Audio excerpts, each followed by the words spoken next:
You're listening to the AZ Wildcats podcast. I'm your host, Mike Luke, joined by William Brad Allis, the venerable John Schuster. All right, we have a lot to get to today. Arizona is in a lot of Arizona basketball is not playing well. They are playing very poor.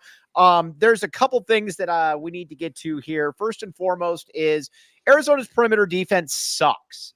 At some point in the game, we can just sit here and say that it sucks.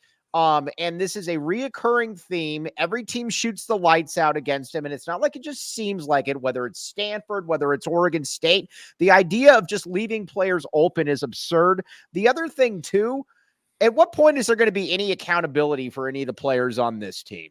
And again, I know that he was playing good defense at the end, but I'm going to keep going back to Kylan Boswell. Kylan Boswell was the worst player on the court this entire game, yet he's in there for the last 5 minutes. It doesn't feel like there's any accountability whatsoever from Lloyd, from defense to player perspective, you name it. William Brad Allis, you're up. As I was telling Shu before the start, I don't understand this basketball team. They're too talented to be playing this poorly. Tommy Lloyd has proven he's a good coach, but they need a shakeup. And I think it is honestly, it's probably sitting Boswell and Ballo down. You can't point to anything necessarily they did poorly, but they've just been better of late with Bradley on the court. They've been better of late with Krivas on the court. I'm not, and again, it's hard to blame KJ Lewis for that final shot. He was right there in the guy, but I do find it. That's a tough shot. But I also find it curious that you put your freshman on the guy you knew was going to take the final shot. Right. I don't understand how Arizona didn't win this one by 15. I also don't understand how they didn't lose this one by 15. When Oregon State went up 9. I guess at the end of the day, it's some kind of weird justice for the Pac-2 that Arizona will go over on the road. It's a weird thing. Arizona is good enough to win a national championship. They could also lose to a 15 seed and everything in between. They got a few weeks to figure it out. But to me, I think they need a massive shakeup. That would be my thing. And I'm thinking, and again, there's just, let's say there's some rumblings about Boswell's, some things going on with Boswell, I know. And I think right now I like it better with Jaden Bradley on the court. At what point, too, is there, we've been talking about this now for a while. At what point is there some form of accountability? Again, it just seems like there's certain players that can just do whatever they want. And guess what? They're still going to play. Kylan Boswell's at the top of that. Boswell has been absolutely useless offensively. Defensively, he hasn't been good either. Why does he have to be out there? And why is he promised minutes? And again, we'll get to other players, but he's really kind of the epicenter of this. Also, ahead, apologies in advance. There's a possibility the voice just in mid-talk to the possible pleasure of many of the listeners and viewers out there could just stop. So bear with me if that happens to happen. I'm going to do my best here. My voice is sometimes about as consistent as Arizona basketball right now. They're just disjoint in a lot of ways. And you're right about everything you say in regards to Arizona's negativity. And one of the things I thought was interesting late in the game is that they are now so concerned, and this was clearly a coaching thing, so concerned about not losing their man at the 3-point line that they're completely unaware of where the ball is. There were a lot of opportunities where if they had looked behind them about a foot, there's a good opportunity to make a swipe or something like that could have led to maybe a transition bucket going the other way. Now, one of their strengths has been taken away from them, and that's the ability to create havoc on the perimeter and therefore get into transition buckets. As a result of that not happening, because now they're so afraid that they're going to lose their man on the perimeter, they have taken away the ability to get steals. So up and down the roster, you've got a bunch of guys who are struggling. I think teams have just, I think to a large degree, teams have completely figured them out. And Arizona is in a position where the pieces aren't fitting right now. And Boswell seems to be kind of in this phase, and it's been a phase for a while, where it's like I'm thinking and then I'm thinking again. And then when I think twice, I'm a half step behind everything. And it compounds itself because something works against him. But, whatever was going on tonight is absolutely inexcusable, and it's inexcusable across the board. So it's just, and one of the things that I'm kind of, I guess, fascinated about here is that Lloyd and the coaching staff doesn't go deeper into the bench. Yes, see, that's I'm sorry, Mike. They have an 8-man rotation, and that's it. And it's and if you want to try to be a little bit more explosive, and it's almost like they're not conditioned particularly well to have an 8-man rotation either. So if you could pick and choose a couple minutes here and a couple minutes there, just go a little bit deeper. Try to buy these guys a little bit more time to maybe provide yourself with a little bit more consistency when you need it. It seems like those are a variety of things that are going on.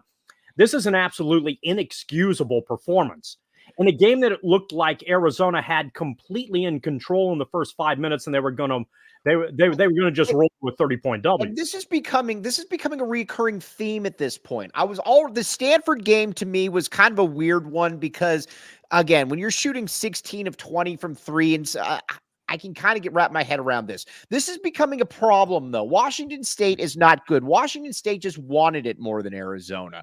Oregon State, let's be honest here, Oregon State deserved to win this game. I mean, Oregon State was the deserving victor in this. And I guess my question is, and you guys both keep bring this up, and it's a great point. Is Tommy Lloyd, does he have it in him to shake things up? Is he built like that? Or is it just the nice guy? Well, we'll keep trying. And I'm asking, that's not a rhetorical question. I don't know. Do you guys think he has that in him? We don't know. And I think the thing that concerns me is we have seen him not want to do the out of the box move. Last year, not playing Boswell down the stretch against Princeton. This year, ironically enough, he needs to sit Boswell. I knew Boswell played poorly tonight. I did not realize he was 0 for 3 with 4 fouls and 2 turnovers. Right. And it's just like he'll just be out there still. He's bringing nothing to the table right now. In fact, I was a little surprised Kashad's numbers were as good because I felt like there were 2 guys you can count on right now, and that's Pelle Larsson and Caleb Love. And we all know that Love is capable of also going 3 for 18. But we'll somehow still have 12 points. I like what KJ Lewis brings to the table. I like what Bradley brings to the table, but they're role players. They're complements. But maybe that's where you need to be right now, where you have complements to the Larson and Love show. And again, sometimes Kashad Johnson's going to put up numbers. The fact is, at one point, Oregon State was 7 of 10 from behind the arc, and I think they finished 8 of 11 or 8 of 12 because they did have the one that was blocked, but then they had the one that was the game winner. They shot 60% from behind the arc. Not Stanford numbers, but this is a team that shoots 32%. Something's broken. They need a shake. And again, I'm not ready to say, Philly B and Mariscus are the answer. But maybe you got to see what they can do with their length on the perimeter. I don't know what the answer is because right now this is a team that has stretches of play where they are awful defensively. And that's bizarre to say considering how good they were the first 12 games of the year. And then something has fallen apart since basically Hanukkah, whatever, right. Mid-December. This team they're a 500 basketball team, basically. Sure. That could get a little bit worse. And I think what Brad touched on there is one of the issues. I'm not sure anybody has an answer right now. And nothing really fits particularly well. And I think that's part of the problem. We give Caleb Love a pass, but there are a number of times in the course of a game where Love watches stuff happen on the perimeter. Right. And that's a defensive problem. Boswell, so if you've got Love who just kind of seems to, I think a lot of the complaint about Love on the offensive end, and I don't know if this is necessarily accurate or not, is that players seem to fall into a routine of watching what will Caleb Love do on the offensive end. Isn't that on Tommy Lloyd to rectify that, though? No, everything we're talking about is on Tommy Lloyd to rectify. But on the defensive end, You have Love, who I think just watches the play sometimes and kind of half-asses it. So if you've got Love, who occasionally does that, Boswell, who's struggling on the defensive end, Ballo, who's not a good defender because, it's just not how he's heavy-footed. Yeah, exactly. So now you've figured out a way, if you're another team, you can say in your scouting report, you can attack him. You can take advantage of that guy when he's lazy on the perimeter. They're going to be late in their follow-up defense. Imagine what Oregon's going to do 2 nights from now, where they just spread the floor and let Dante beat Ballo off the dribble. Right. This is so it's going to be we're beyond wake-up mode, and I'm not sure. There's a lot more going on than Boswell is awful.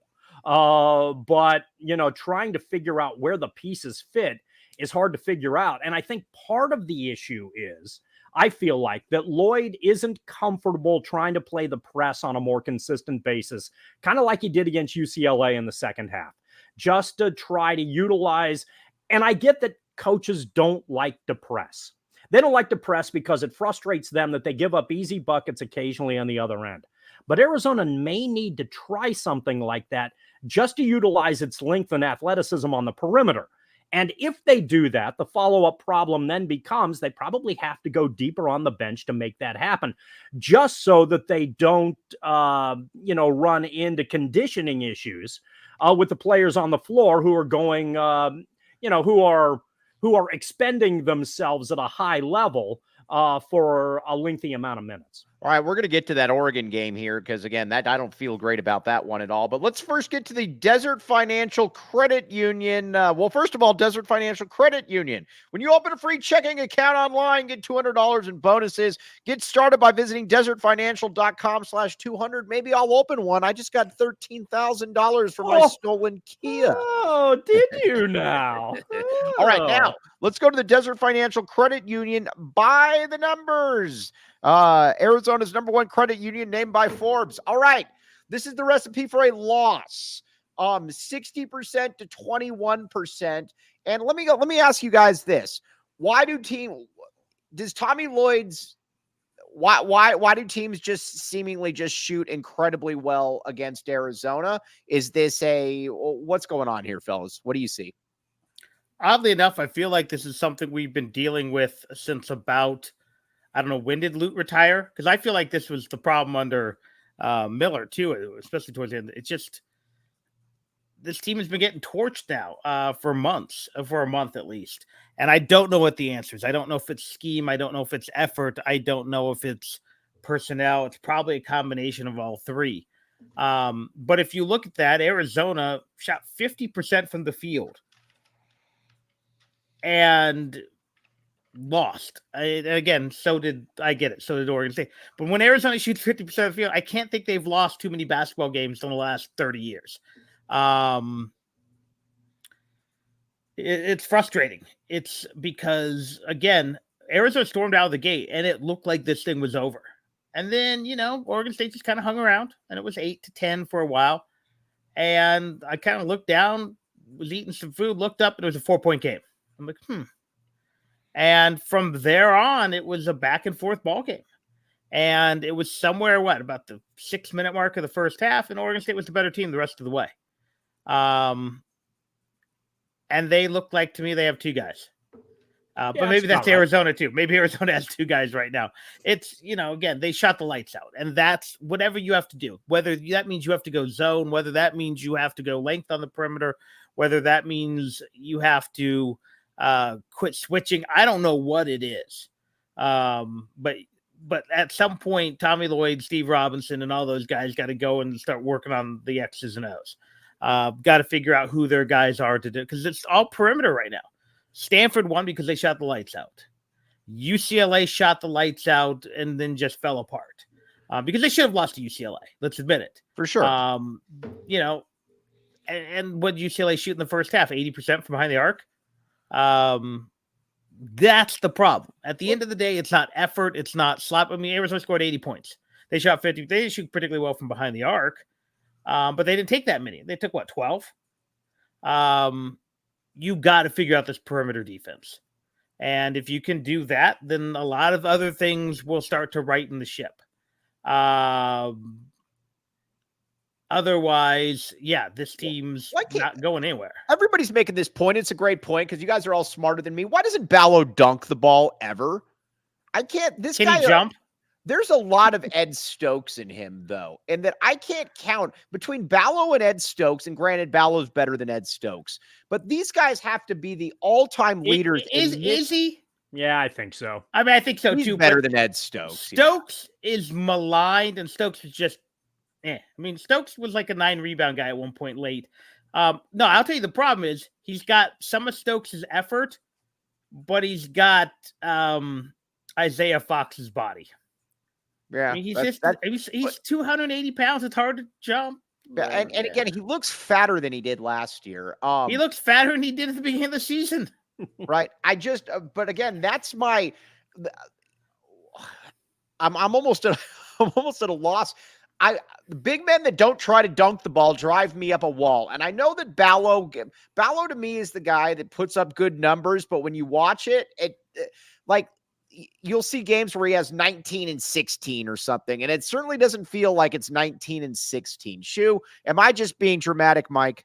See, there's obviously a lot to be frustrated about. I think Ballo is, to a large degree, the least of Arizona's problems. Yeah. You know what you're getting in regards to that. And I think the way that it's supposed to work with Ballo is that Arizona's inside game wears you down for 30 minutes. In the last 10, he can kind of take over and you're going to get easy buckets through him. When things aren't going particularly well, that's when, Arizona gets itself into some trouble. Like, for instance, and I don't mean to, this isn't harping on Love here. Again, I've said this on this postgame a number of times. Mike, you've brought this question up a couple times. Is Arizona just kind of looking around at Caleb Love? Is that a Love problem or is that everybody else on the roster problem? I think it's maybe a both problem. You need to be moving the ball around a little bit. I think what we're seeing to some degree on the inside is how much Tabellas meant to this team. In his ability to just be able to, his ability to be a passing inside guy really helped, and it gave Arizona two, opportunities in that regard. You also have this team tonight felt like they set a record as far as missing dunks was concerned, which obviously doesn't help. And little things like that. In a game like this, you're almost laughing at it at the time because Arizona was in control. They're up 8, they're up 10. Should have won this game by 20 or 30 tonight. So missing those dunks shouldn't have been a problem, but it's one of the little things that came back to them because they ultimately couldn't play defense. And I think there's probably this, and I hope the coaching staff isn't going to say this, because I think there's some analytics belief that, these teams are just going to regress to the mean. No, that's all crap. You're right. No, you're right. It is crap. And I'm hopeful they don't say that. Because what you get at the college level is, sure, Oregon State shoots 32% from the floor. But if you get into a rhythm and you allow a team to get into a rhythm, you can have a good night. And Stanford can have a good night. And too many teams now have done too well from beyond the arc for this to now be analytics coincidence. So Arizona has a lot of issues defensively that it has to deal with. And I think even though Brad talked about how Arizona scored 80 points tonight, they were into the high 60s and low 70s up until about a minute and a half to go when they had to get hectic. So maybe it's a team that needs to try to get hectic to some degree and play with a little bit more desperation here and there. And again, if they do that, I know that that's an uncomfortable position to be in, but you've got to go deeper into your bench to try to make that happen. A couple minutes here and a couple minutes there, because you don't want to wear your guys out down the stretch. And that I think, there are many issues for a team that, 5 games into the year, we looked at and said, holy crap, look out. They don't have a whole heck of a lot of problems. Now, all of a sudden, we're looking at a team that doesn't fit. All right. Now, let me ask you this. I think there's a real question that we are not, that's actually, need more headbands. That's very good, Shelby. Do you think that there's been a lack of Circle K in these guys' lives? I think it's pretty fair. I think it might be too much Circle K because that's too much of a good thing. Everything in moderation. That's a good point. Now, how many of these guys do you think are part of the Inner Circle? Not nearly enough right now. I mean, that's the problem. Join Inner Circle for free by downloading the Circle K app. Terms and conditions apply at participating locations. Visit CircleK.com for details. All right, and Illegal Pete's. When was last? Have you Schubered anybody to Illegal Pete's lately, John Schuster? Yeah, I have. All right. Well, were these cool people? Oh, of course they were. If they're going to Illegal Pete's. They Schubered with me, and they went to Illegal Pete's. All right, check it out. Ring in the new year with Illegal Pete's weekly deals. Kick the Monday blues with $3 margaritas all day long, or ease your way back into the week with $2 tacos every Tuesday. Do you work in healthcare or education? Take your team to lunch. Yes, Jacob Franklin. Take your team to lunch at Illegal Pete's every Tuesday and enjoy buy one, get one free entrees. And don't forget to unwind after a long day at their happy hour, 3 p.m. to 8 p.m. Illegal Pete's, your go-to spot for burritos, buddies, and beer. Jacob Franklin always tells me you don't need to read my texts on air. You don't need to read all of this stuff on air. Jacob Franklin, we think outside the box here. We do read your texts on air, although I'm not going to read that one. Are we a football school? I mean, I will say I am excited for football. I am going to have a rant about Robbins and Heeke at the end of this show, but we need to get back to this. Now you got Oregon coming up. I think Oregon's the best team in the conference. I know that I think they have the when they're healthy. Right now, I think they're the best team in the conference. Dante is the best big man in the conference. They've got a lot of dudes that can get downhill. This could be a really rough game for Arizona. This was the game that you were hoping you could bank, and so you could go into the Oregon game with house money. You don't have that anymore. You got to win this game. I mean, we knew Oregon was going to be good if they could make all those pieces fit, and credit Dana Altman, it seems to be working, and they're getting healthier. In many ways, they're peaking at the right time when Arizona has regressed. And I'm reading the comments down the side. Krisa. Look, the fact of the matter is, you guys are right. Boswell is not the same guy he was at Duke, and that's the problem. He has regressed. Ballo has regressed. You could argue maybe the whole team has regressed with the exception of KJ Lewis and Jaden Bradley, who are just getting more minutes, not enough more minutes. But that's what you got to figure out. Why is Kylan Boswell playing poorly? I mean, it's not even like Boswell look like he's put on weight to you. Yeah, and again, I without getting into it, I've heard he's just enjoying college life too much. I've heard the same thing. I've seen the same thing. I know people who've seen the same thing, and at some point, you have to decide what's important. There are guys who could do that. The stories of Richard Jefferson and Luke Walton and Jason Gardner running rampant on this campus. I still hear a new story. Michael Jordan could drink and gamble until 3 a.m. and he was going to be there whenever it was. But here's the other thing, though. There's also I'm not sure 18-year-old Michael Jordan could have done that. Yeah. A lot of, there's something to be said about being a fully grown man. The fact of the matter is he's not the same player he was. The fact of the matter is Ballo doesn't look like the same guy. And the only guy who I think, honestly, maybe the only guy who's gotten noticeably better over the course of the season is Larson. Because I think Love's essentially the same guy. Larson, we got to give Larson a lot of credit. And you know what? I'll even say this. I think Kashad has gotten less consistent as the year has gone on. He had a pretty good game tonight. And that's what you have to figure out. You can't have three guys having off nights. Although you should be able to. No, and again, we have some Oregon State fans here. You should be able to against Oregon State, and they couldn't. So would it surprise me if they go in and lose by 15 to Oregon? No. They could also figure it out like they did against the two mountain schools and go and blow some doors. I don't know. I'm not betting on it. I forget whoever your sponsor is with the free play this week. I don't think I'd involve Arizona. But that's my frustration. And again, maybe Lloyd's trying, we accuse Lloyd of not doing, maybe he's trying to push a bunch of different buttons. They're just not working. And that will be a shame if they can't figure out, because again, as much as some people on the side here are going to disagree, this is a super talented team. It is. They've got a lot of different pieces. Mr. Tyler Warden, great. Tyler Warden, you need to tweet this out and tag me in it so I can retweet this. I would have never come up with this myself, but this is spot on. This is the problem. It feels like 60. It feels like it feels like it's lower than that. But Tyler Warden, tweet this out if you will, and then tag me in it so I can also take somewhat credit, even though it's clearly you. 47%. You're not going to win games that way, man. Seriously, it doesn't matter who you're playing. And Arizona's lost to some poo teams. Oregon State's a poo team. Stanford's not good.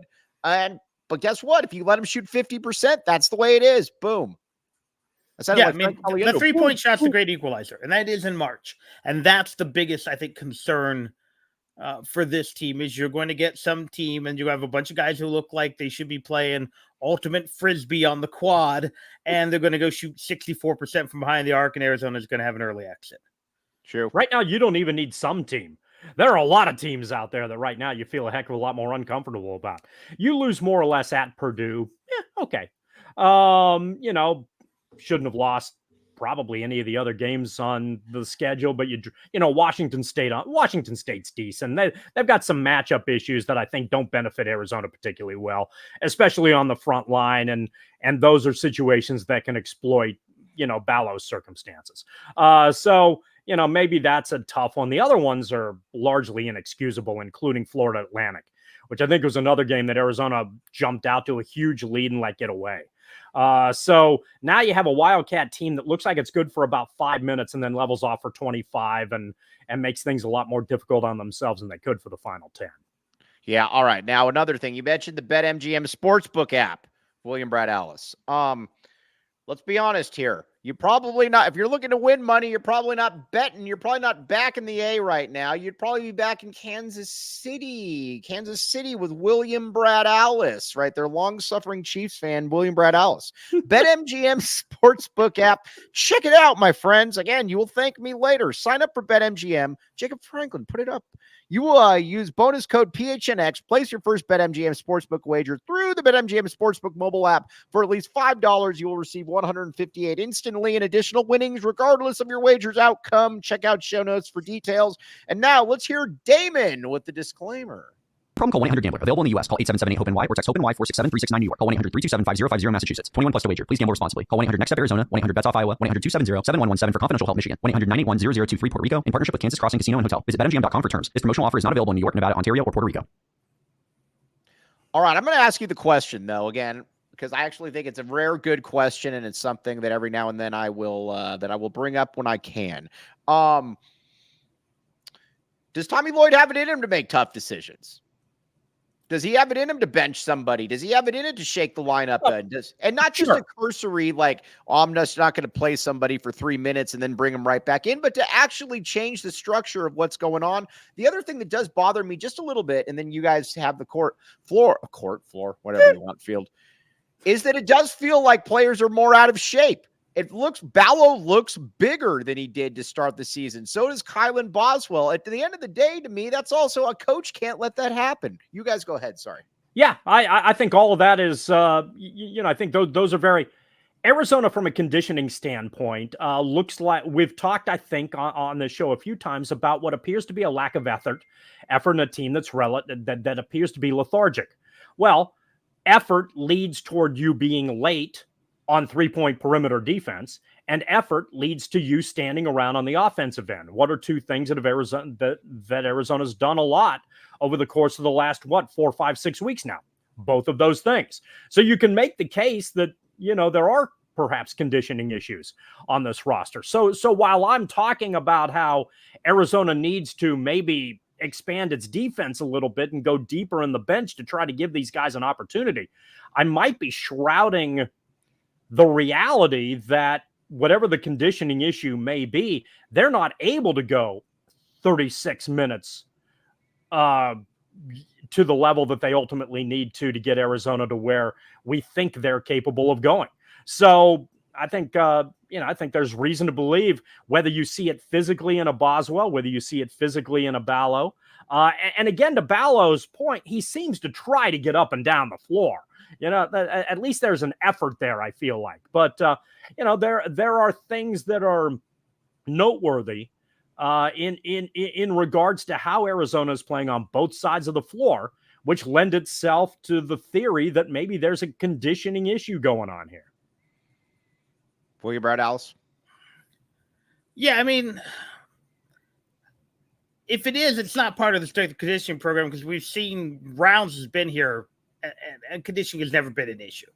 So it's got to be something different. And I'm not saying it's not lifestyle choices, but they look different though. They do. They look kind of. I mean, a point guard shouldn't look pudgy. He looks pudgy.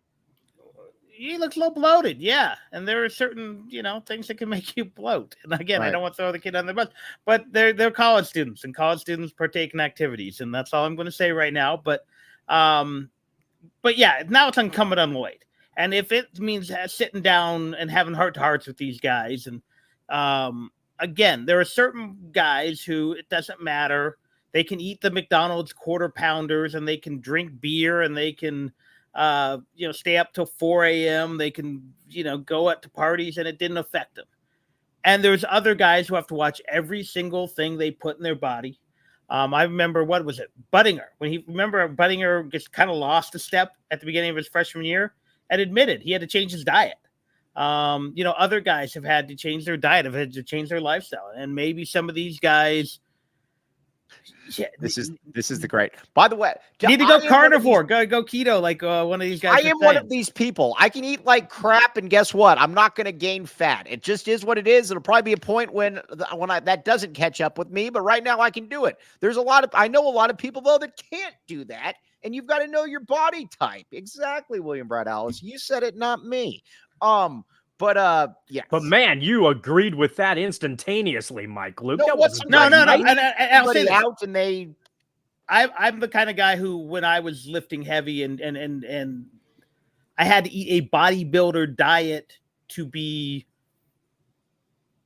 not fat. To be honest, I can't. People are like, oh yeah, it's just a slice of bread and some rice. No, I had to basic. Yeah. I always joke, the day I met my wife, I was 9% body fat and 168 pounds, and I haven't seen that since. We've been together 25 years. I'm not the kind of guy who can mow down 3 pieces of pizza, and I could go play hockey pretty well, but I can't go run. And there are guys like that, and you need to have some frank conversations because, people were talking Kylan Boswell going to the NBA. And that's exactly the point, because now you're playing yourself out of it if this is what's happening. I don't think Oumar Ballo is an NBA player, but he's playing his way out of high-level European leagues, maybe. All right.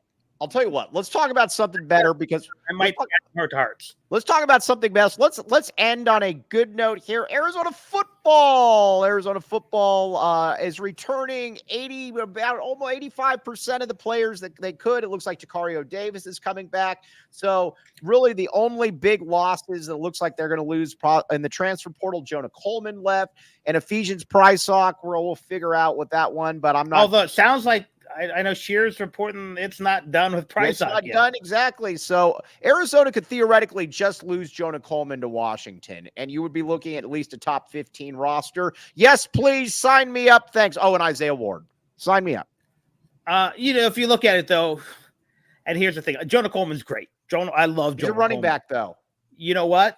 There's 2 guys on the market right now. One's visiting this weekend. The kid, yep. I mean, he's an 800-yard guy from San Jose State. The running back from New Mexico is suddenly on the market. And I don't know if he and Bobby Gonzalez have a relationship, but that kid's 1,400 yards.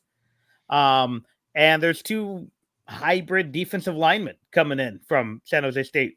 And I know people like, oh, they're Mountain West. Well, guess what? I forget the skinnier of the 2, the pure rush end.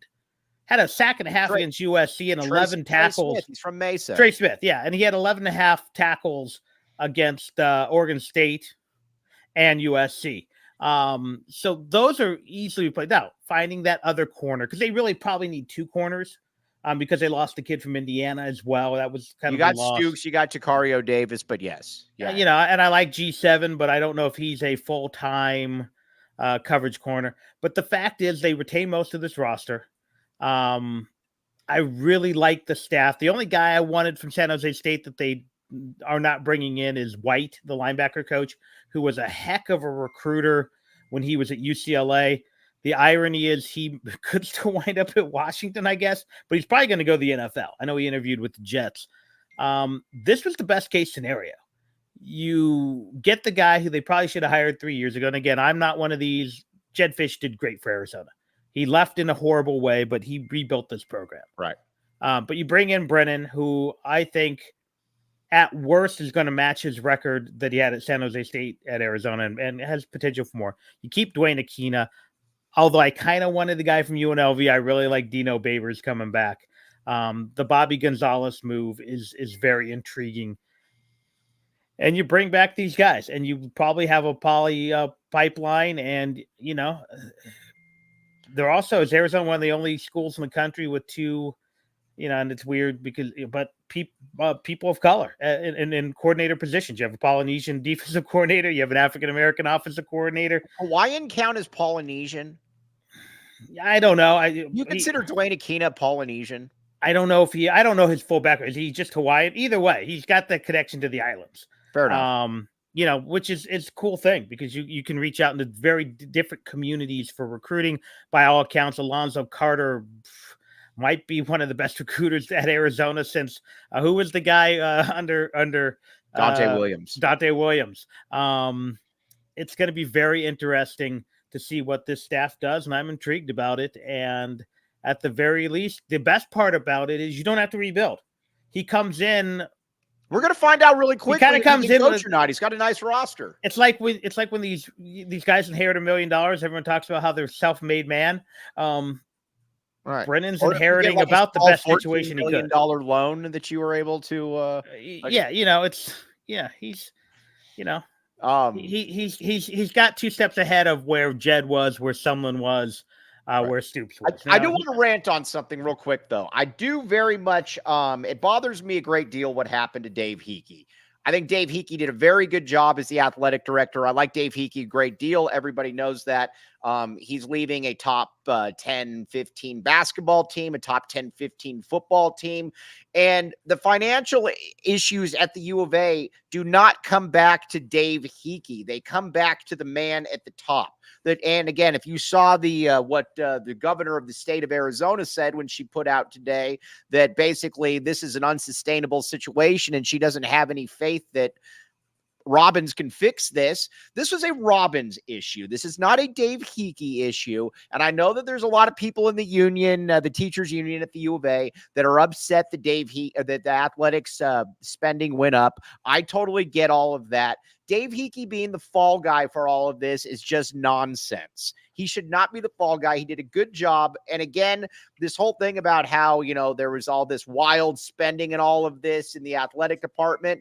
It's weird how when that audit came out, they didn't release any numbers. And at that ABOR meeting today, they didn't really say anything other than we think we can get this fixed. You got to pay for success. Arizona got it. I hate seeing a good dude be the fall guy for something that, quite frankly, is above his pay grade. And if, and if Robbins gets out of this one while people under him get fired, I don't think that that's right. John Schuster, go ahead, say whatever you want. Okay, I shall. I think if you're looking, if other people in administrations believe the same way about Dave Heeke that you do, then Dave Heeke's going to be just fine. He's going to get a job at a Big Ten school. He's going to get a job at an SEC school because they're going to say, you know what, this is the guy who, fixed all that FBI stuff, hired Lloyd, hired Fish, and has to deal with the Board of Regents. So you get him out of the state of Arizona, you get him into a Big Ten thing where he's got $20 million a year more to deal with, or an SEC situation where he's got $20 million a year from a broadcast rights standpoint to deal with. Well, if they think like Mike Luke does, it would not surprise me to see Heeke become an athletic director in one of those two conferences. And, that remains to be seen. That said, I think if you look at it generally, if you had asked me 2 weeks ago, and it's the same thing I said about Fish. Fish left the program better than he found it, which to a large degree is what you want from your coach when there's a separation. 2 weeks ago, I would have said the same thing about Heeke. Now, whether you want to blame Robbins or whether you want to blame again, let's not. Let me backtrack here a little bit. We all understand that Robbins is trying to save his ass. We all understand that in the process, he's probably going to fire a bunch of people below him. He's already tried to scapegoat two of them. One who has a cush job because for whatever reason that's what universities do. And I guess Heeke's getting the entirety of his salary too for the remainder of his contract because that's what universities do. Anderson at ASU does the same thing. It's a process I don't understand. Other people can explain it better than I can. But nevertheless, we get what Robbins is trying to do. Robbins is trying to roll anybody under the bus that he possibly can, and more heads are probably going to roll. And hopefully likely eventually, Robbins is going to be, Robbins is going to be suffering as well. But suffering is the wrong word. He's going to lose his job. He's going to be in pain and agony, withering on the concrete. He's going to lose his job. But in the process of losing his job, in air quotes, he's still going to get whatever buyout he gets, which is every penny of whatever his salary ultimately is, because that's the nature of the university system. So, that is the situation. But, whoever you want to put the blame on here, the reality is that Heeke's your athletic director or was your athletic director, and you had a money situation. And one of the things that I think is fascinating beyond that here, and it's kind of the weirdest lesson I take out of all of this, is how fast it can unravel. A month ago, Arizona athletics was in great shape. You had a great football coach who was coming back off a big bowl win, one of the top 5 seasons in at least modern school history. You had a basketball program that was ranked number 1. Yeah, there were so many good, everything felt good, and you could laugh at ASU. And a month later, whether it's accurate or not, every team that is up, every coach that's up against Arizona for the next 5 years in every sport, let's say, and let's use some of the Big 12 schools as an example. Let's say, you got a player who's going to, who's looking at Arizona, ASU, Utah, TCU. And every one of those other 3 schools are going to say, Arizona's a good school, but, they're $240 million in debt, and they've got to cut back in that athletic department. Doesn't even matter if the number's right. But every recruit's going to hear that because of Arizona's situation. And every coach at Arizona now is going to have to fight their way through that, in addition to some of the other issues that the school has to deal with. When beyond that, because of the Big Ten and because of the SEC broadcast deals, they are $20 million down from day one every fiscal year. And now they have to deal with coaches at other schools talking about this as well. Arizona's going to have to be imaginative from this point on to recruit on the level that we expect and the fans expect to be as successful as we continue to hope. All right, I'm going to leave you guys on this note. This is Tommy. Can I get someone to chime in real quick? Go ahead, William. Sorry. I will tell you this, Mike, and I know you have a good relationship with Heeke, and I, for the most part, have heard nothing but good things. I will say this: I got a text right after Brendan was hired, that some people in the athletic department were critical of Heeke's handling of whatever went on while they were stuck in Pullman. I texted the person back. I said, is he in trouble? They said no, but he won't be renewed. Obviously, he was in trouble. I think at the end of the day, here's why Dave Heeke is not your athletic director today. It's 2 things. One, I think he did mismanage the COVID year a little bit, but I'm not sure. There was no blueprint. Here is the real reason he is not the athletic director. He believed Jedd Fisch. From my understanding, and maybe you have different information, Jedd Fisch was presented a handshake deal back in November that he took, but he wanted, quote unquote, money for his assistants, which was going to take some time. He pushed off signing anything and said, and they were fine with that because of the ABOR. At some point over that weekend, Dave Heeke or someone close to Heeke asked Jedd Fisch if he was interested in Washington. He said no, so Heeke got on that plane to Pullman, Washington. Had he known that Jedd Fisch was going to interview with Washington, he probably would have stayed. And would it have changed anything? Probably not. But at the end of the day, I think Robbins blames him for losing his guy. But see, that's where I don't. I think again, is it right? I don't think so. But because again, there's no massive. He didn't buy a mink coat for everybody in that department. In a vacuum, I would agree with you. But this is a guy that has micromanaged everything in the athletic department from day one. I don't believe for a second that he didn't have anything to do. That Robbins all of a sudden is now distancing himself from the situation that he didn't. I think that's it. I think at the end of the day, Arizona couldn't match with Washington. Arizona's trying to save his own ass, and he's blaming Heeke for losing his guy. I think that's what it comes down to. Yeah. All right. Now, real quick, let's see here. Here's what Tommy Lloyd said, and then we're going to sign off. But first, game time. Let's see here. Game time. Let's say that you can't get into that packed Gill Coliseum, and it's packed to the gills. Download the Game Time app, create an account, and use code PHNX for $20 off your first purchase. Terms apply. Again, create an account and redeem code PHNX for $20 off. Download Game Time today. All right, here's Tommy Lloyd in the presser. Here's what he said to Brian Jeffries, the GOAT. I take responsibility for everything. So, our defense just hasn't been good. I don't know what they shot tonight. I don't have my glasses, but it's not good. I have a lot of belief in what we're doing. We've had some highs and we've had some lows. So we've just got to keep battling and come out of it. We're built for tough times. I can't wait to get back and try again tomorrow.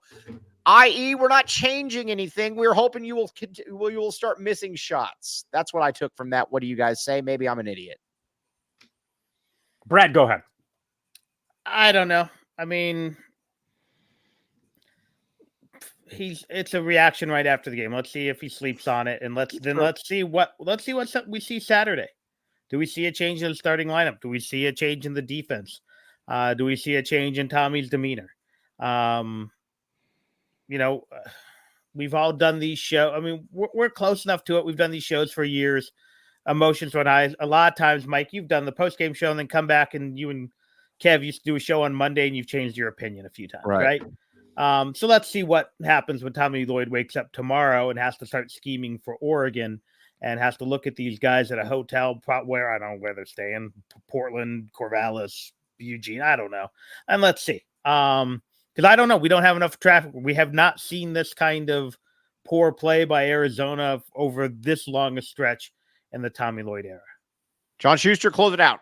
Yeah, it's I think what it sounds like there a little bit is that Lloyd generally believes in his system in the long-term game. And that's sort of what he's trying to play here. And he figures that eventually things are going to work themselves out. I think he coaches that way during the course of the game. You keep doing the same thing over 40 minutes. It might not look good in minute 32, but eventually you're going to get it done. And in the end, you're going to be able to prevail, which more often than not has been effective for his system and where his coaching stint was previously. But now you are in a curious era where things obviously aren't going particularly well. And people have you figured out, and you need to improve from an effort standpoint. And that, I think, is one of the overall frustrations here. It's not about Arizona's, general lack of defense. It's about an Arizona team, again, that feels lethargic oftentimes up and down the roster. And even in the course of games. For instance, Larson looked really good for the first 5 minutes of the game, almost looked dominant. Johnson was in control for the first 5 minutes, and then they kind of level off a little bit. And there aren't other guys to pick them up during the course of a game or a situation or whatever the case may be. Arizona, again, when we watched this team early in the season, they were a lot more bouncy, a lot more athletic, a lot more engaged. And now over the course of 40 minutes, they're not. And that's got to be rectified or Arizona's clearly in trouble. Because tournament teams that are high seeds don't lose at Corvallis and Palo Alto and Pullman. All right. On that note, everybody out there, we appreciate you. You're all smarter than me. Maybe not smarter than Shu or Brad, but you're certainly smarter than me. Oh, we got to get the super snap in real quick. Hold on. We got a super snap in. Hold on. These guys pay good money for these things. Hold on. Where's the super snap? Okay. Mike, can we get a Mom Spaghetti verse? You got it.